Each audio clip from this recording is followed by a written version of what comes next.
Ada tetamu istimewa yang berbahagia, Profesor Dr. Yahya bin Ibrahim, Naib Chancellor UNIZA, yang akan ke udara bersama dengan kami di Manis FM, dan juga selamat datang diucapkan kepada Prof. Apa khabar agaknya? Baiklah. Okey. Dan di Manis FM sejak dari awal pagi lagi kami menanti kedatangan Prof. Rasa seperti majlis hari raya hari ini ya. Cukup meriah sekali. Saya pun terkejut juga bila disambut dengan pelbagai jenis kuih, makanan dan sebagainya. Ya. Dan sedap-sedap lah tu. Dah makan tengah hari ke Prof? Dah makan, tapi makan lagi. Ya kan, makan lagi ya. Dan mungkin lepas kuarantin nanti kita boleh makan lagi ya. Okey, dan juga mungkin Prof boleh terangkan ataupun ceritakan sedikit ya tentang latar belakang Prof dan juga keluarga serta kerjaya Prof. Mungkin ramai yang sedang ternanti-nanti kerana sejak dari semalam lagi kami telah wawarkan akan kehadiran Prof di Manis FM pada hari ini. Okey. Ini macam nak promosi pula ni. Okey, sebenarnya saya memang berasal dari Terengganu, anak jati Terengganu. Ya. Dilahirkan di kampung Batu Rakit Pantai. Dan bersekolah di Sekolah Rendah Kebangsaan Batu Rakit, kemudian Sekolah Menengah Sultan Mizan, kemudian Sekolah Menengah Teknik dan Sekolah Menengah Sultan Sulaiman, Kuala Terengganu. Sebelum melanjutkan pengajian saya di Universiti Teknologi Malaysia. Kemudian setelah itu saya mengambil bidang perancangan bandar dan wilayah untuk ijazah pertama. Masters dalam bidang sosiologi, dan PhD saya dalam bidang ekonomi yang berkaitan dengan pelancongan. Okey. Itu dia tentang Prof. Dan juga kami di Manis FM difahamkan ya bahawa pada tahun 2014 ini merupakan tahun kedua Prof mengemudi UNIZA selaku Naib Chancellor ya. Jadi apa agaknya antara cabaran yang telah Prof hadapi sepanjang tahun lepas, tahun 2013? Ya, sebenarnya saya dipinjamkan daripada UKM Bangi. Saya masih lagi warga UKM yang dipinjamkan ke UMT sebagai Timbalan Naib Chancellor selama 3 tahun, dan baru tahun lepas saya pindah ke UNIZA sebagai Vice Chancellor. Tahun kedua lah, betul lah, ialah kata tahun kedua ya, di UNIZA.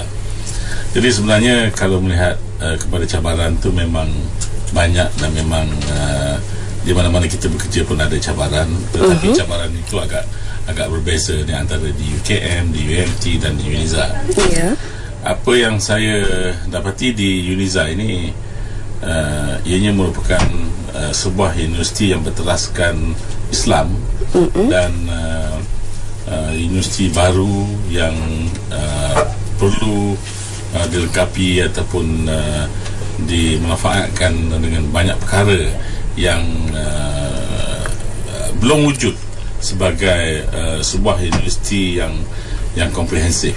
Jadi saya nampak dari segi pembangunan akademik, kerjaya dan juga perkara lain tu tidak ada masalah seperti biasa. Cuma dua perkara yang saya tengok begitu menjadi cabaran sekali, iaitu dari segi perubahan mindset ataupun minda, dan yang kedua pembangunan fizikal ataupun facilities universiti itu, untuk kita lengkapkan daripada sebuah kolej agama yang dinaik tarafkan sebagai sebuah universiti.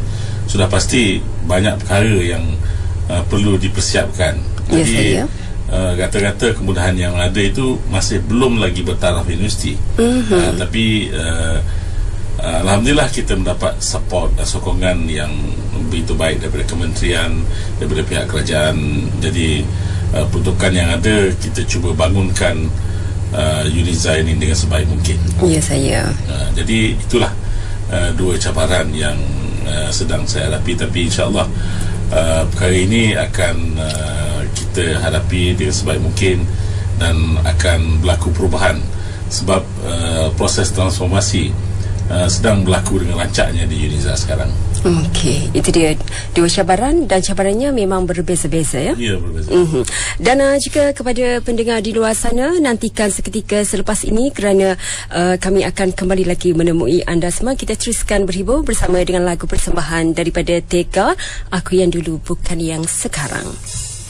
Juga yang berbahagia Profesor Dr. Yahya bin Ibrahim, Naib Chancellor UNIZA, dan juga Prof ya, ada lagi soalan yang nak kami tanyakan kepada Prof ni untuk tahun-tahun mendatang ya. Apakah agaknya misi dan juga aspirasi Prof dalam membawa UNIZA ke satu tahap yang boleh dibanggakan di persada antarabangsa agaknya? Bercakap mengenai misi dan juga harapan itu memang sangatlah besar. Ya. Tapi saya tak tahu sama ada ini dapat kita jayakan ataupun tidak, kerana sebagaimana yang saya sebut tadi, cabaran-cabaran yang dihadapi itu juga besar. Namun saya yakin dengan keadaan proses transformasi yang berlaku di UNIZA sekarang, kita akan mencapai beberapa perkara. Pertama, saya ingin ataupun mengharapkan UNIZA akan menjadi 10 universiti terbaik di Malaysia. Dan ini tidak mustahil ya. Ya, saya. Kerana pengukuran secara relatifnya kita sedang menuju ke arah itu. Dan kemudian kita mungkin boleh menjadi IPT terbaik di Pantai Timur, kerana tak banyak IPT yang berada di Pantai Timur ni. Ya. Cuma ada 3, UMK, UMT, UMP dan UNIZA, ada 4 Jadi insyaAllah kalau semua perkara yang dirancang itu berjalan dengan baik, dengan betul, maka kita boleh mencapai dalam masa yang terdekat. Seterusnya, program pengantarbangsaan. Program ini sedang kita tingkatkan, dan saya telah mengadakan banyak MOU setakat ini, dan tahun lepas saja 13 MOU dengan institusi luar negara, dan tahun ini kita telah mengikuti berbagai program seperti program promosi UNIZA ke luar negara. Ya, saya. Dan kita dapati sambutannya cukup baik.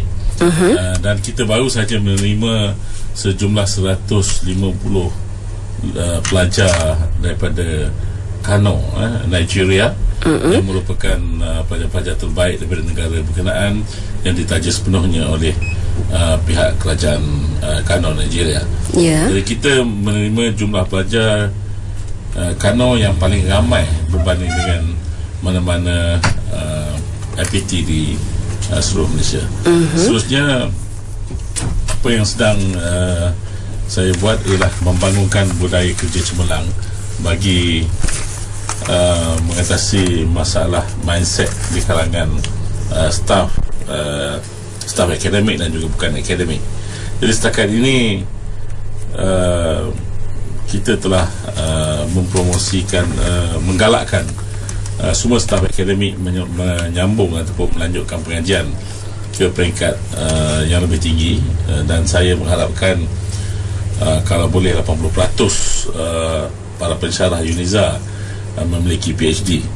Jadi setakat ini kita ada sekitar 20 lebih peratus pelajar UNIZA yang memiliki PhD, dan dari segi bilangan pelajar postgraduate juga kita akan tingkatkan, dan saya mengharapkan pada tahun 2020 sekurang-kurangnya 1 daripada 3 orang pelajar UNIZA adalah terdiri daripada pelajar postgraduate.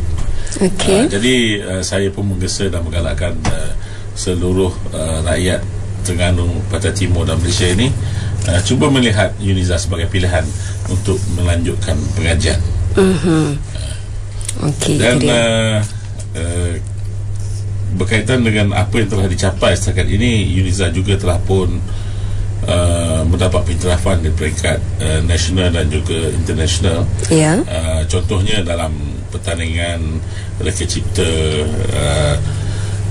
yang telah diadakan di Kuala Lumpur dan di luar negara, UNIZA walaupun mungkin pertama kali menyertai pertandingan, tapi kita telah memperolehi sejumlah penghargaan yang besar, dan telah berjaya mengalahkan universiti-universiti besar sebelum ini. Begitu juga dalam pencapaian-pencapaian lain dalam bidang sukan, dan yang terbaru kita telah mendapat anugerah emas dalam pertandingan reka cipta perabot di Milan, yang satu-satunya universiti di Malaysia yang seperti ini. Okey, itu dia. Dan mungkin Prof nak tambah lagi apa yang telah kita bincangkan sebentar tadi agaknya? Selain daripada itu, ingin saya maklumkan bahawa kita sedang menggiatkan program USR ke seluruh Terengganu, yang mana kita selalu sebutkan program ini sebagai iCare program. iCare, I-C-A-R-E. Orang Terengganu kata cara, terus iCare dalam bahasa Inggerisnya iCare. Contohnya program Smart Business Academy for single mother, ataupun Smart Mom. Ini kita cuba melatih golongan ibu tunggal dan juga usahawan daripada luar bandar, untuk menjadi seorang usahawan yang berjaya. Dan kita membantu dari segi teknik usahawanan, pembukusan dan sebagainya. Yang kedua, kita ada program A Weekend in English ataupun AWI ringkasannya, yang diusulkan oleh Fakulti Bahasa dan Komunikasi, yang mengajar para pelajar di sekolah rendah dan menengah dari segi komunikasi dalam bahasa Inggeris. Kemudian IT for You, yang mengajar bidang IT untuk para pelajar dan juga para peserta melalui kursus-kursus pendek yang dianjurkan oleh Fakulti Informatik dan Komputeran. Seterusnya Young Environmental Scientist atau YES, yang diusahakan oleh satu pusat kecemerlangan, iaitu ISERI. Dinamakan ISERI. Okey. Yang mana cuba memberi kesedaran tentang penjagaan alam sekitar. Seterusnya Fakulti Undang-Undang juga memperkenalkan klinik guaman percuma, itu rakan undang-undang anda yang membantu pada mereka yang memerlukan perkhidmatan guaman. Jadi ini jarang-jarang diadakan oleh mana-mana pihak, kerana khidmat guaman biasanya kena bayar. Kena bayar. Cuma dan banyak lagi lah program-program lain yang sentiasa dilakukan oleh pihak Hospital Pengajar UNIZA, dan juga oleh pihak-pihak seperti dalam program-program co-curriculum dan sebagainya yang melibatkan pelbagai universiti. Dan projek utama yang sedang dilaksanakan di kampus Gombada hari ini adalah Hospital Pengajar UNIZA yang akan dibangunkan di kampus ini, yang berjumlah 600 katil, insyaAllah akan dibangunkan tidak lama lagi. Dan satu lagi projek UNIZA Entrepreneur Park, yang juga kita membina satu pusat ataupun service center yang merupakan satu kompleks perniagaan yang mengandungi ruang kedai, ruang niaga, ada hotel, ada apartmen dan sebagainya di sudut di sebelah Park Tuyu itu, Di kawasan itu mengandungi sekitar 50 hektar. Kita sediakan sebagai satu kawasan macam pembangunan bandar baru. Jadi UNIZA memang melibatkan diri dalam membangunkan persekitaran kampus itu sendiri.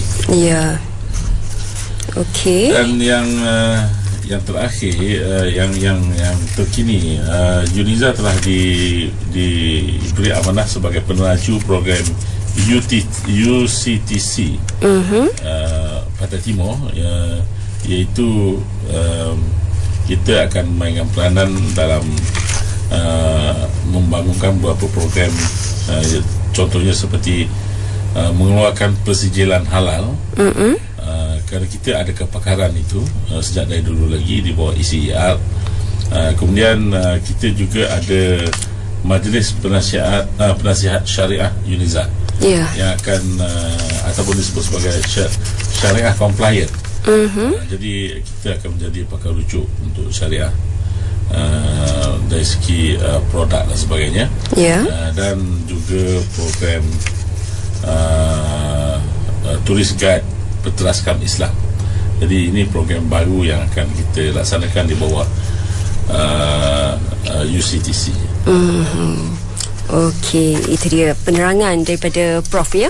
Dan juga sebelum kita berpisah, mungkin ada lagi apa-apa yang nak Prof sampaikan kepada pendengar-pendengar kita yang sedang mengikuti siaran ketika ini agaknya.